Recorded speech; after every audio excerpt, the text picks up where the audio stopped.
Good afternoon, ladies and gentlemen. We've got an awesome Q&A day. Hopefully, I'm looking good. Just got done doing some work. But we've got an awesome Q&A day. A bunch of Q's and A's, but not a lot of space on our chip. So I'm going to make these quick. First question. Ding!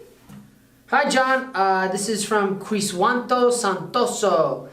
Hi, John. I talked to Colloidal Silica supplier and concrete densifier. They require to mix with wetting agent. Have you heard of this?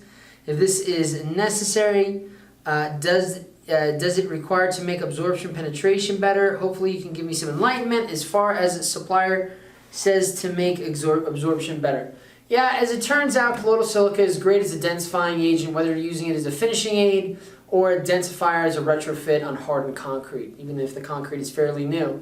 The problem is putting colloidal silica directly onto concrete is unfortunately not just, it doesn't work. There's not enough capillary absorption, especially if you use a smaller particle, you might get some instantaneous reaction or gelling at the surface. So a wetting agent, even diluting that colloidal silica is a necessity. And if you're going to be using it as a finishing aid, using colloidal silica on its own, you're going to have to dilute it a lot, and then you're going to be adding a lot of water. So again, some wetting agents, dispersion agents are needed. Even when you're using colloidal silica as an integral admixture, it's a great idea to put some dispersion agents in it to ensure that you're going to get a homogeneous dispersion of the colloidal silica throughout the mix. So hopefully you answer that question. Thanks for your time. Go concrete!